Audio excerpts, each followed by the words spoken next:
everyone. Nice to meet you. My name is Kiran Bhat. I am an Indian American author currently living in Mexico. I write in multiple languages. I use about six of them. I speak 12 languages and I use about six of them for literary creation. And the specific collection of poetry, Autobiografía, was written in Spanish. I wrote a set of poems, each documenting a year of my life up to 29 years, because the poetry collection was published in 2019. It's 2021, I'm 31 now, but I finished writing the poems when I was 29. And I took each year of my life and I tried to express what that year was like for me in a condensed, fragmented poem. And so you have 29 poems, each documenting a year of my life and explaining what was it like growing up as a South Indian in the US, as an LGBT person as well, because I'm gay, and the US South was very homophobic at the time, and it wasn't easy for my family either. And then how that kind of life of rejection and kind of exclusion resulted in me becoming a global traveler, and now I've been to 134 countries. I've not lived in Georgia since I was 18. I've never regretted that decision. I'm happier to live a little bit here, there, everywhere. These poems that were published from Men Matters, and I thank Malachi and Danton for giving me a chance to even have them published, are self-translated versions of these Spanish poems in English. And they talk about, the ones I think in this set are more about my journey as a writer. They're not about, say, my sexuality or these things. I think they're more about being a writer and learning how to carve my own space. So in 2010, I was at NYU and I had a mentor who was teaching me how to be a writer, and so 2010, the poem is about that. You have to try harder, my creative writing professor told me during my internship. But I'm trying hard. You want to be a writer, right? Yes. Well, your characters are stereotypes, your plots make no sense, your prose is a lot of energy. That's good, but the rest is trash. Why do you want to be a writer? At that age, I wanted to be a writer because it made people respect me, shine their eyes at me, say I was good at something. I would have done anything for praise. Writing was one of those things.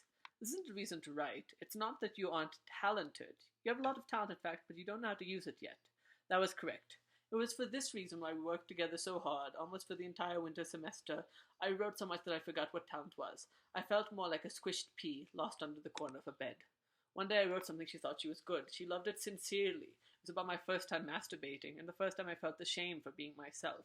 She said writing it was the first time I said something authentic. She told me to follow these emotions and write truthfully.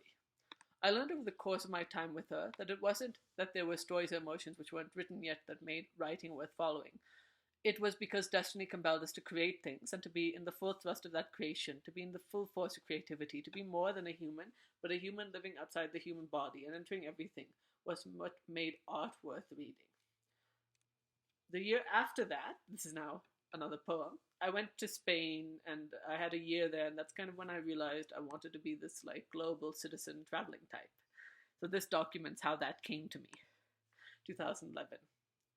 We had traveled from Segovia to Madrid, our NYU exchange group, where I saw aqueducts made of the finest stone, firm in their rigor and strength, and on the other side a cathedral, shaped like an imposing insect, golden colored, its Gothic arms spread all over the plaza, sustaining itself by leaching onto the city.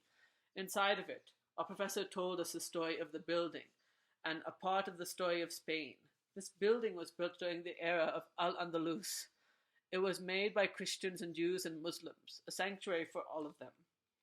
I imagine inside of this cathedral all of the races and cultures and religious beliefs of the world, sharing one space, sharing one piece of art, and something inside of me. That part of me was a global citizen, but didn't know it until then. That part of me was awakening, was thinking differently, and wanted to write one book with all of the humans' cultures inside of it. And in order to do that, I needed to travel, live all over it, and become truly someone of no nation. After my 2 semesters in Spain, I traveled all over Europe, froze my bones off in the blizzards of the Baltics, ate the cheesiest bureks in Serbia, hitchhiked from Romania to Moldova to the Ukraine. My life didn't feel empty, it felt its most fulfilled. What privilege I had to be rich enough to travel, to meet people from all over the world, to hear pleas of passions in foreign tongues, to be able to imagine myself, my culture, my identity, opened to the entire world. That visit to the cathedral was where my life as a globetrotter began, but it sounds to me like a conclusion. The conclusion was this: to become something between the foreign and the local, to become an existence without name, to act like the honey fly traveling from one edge to the other, observing, listening, writing, but never becoming fully one thing or another, becoming fully myself.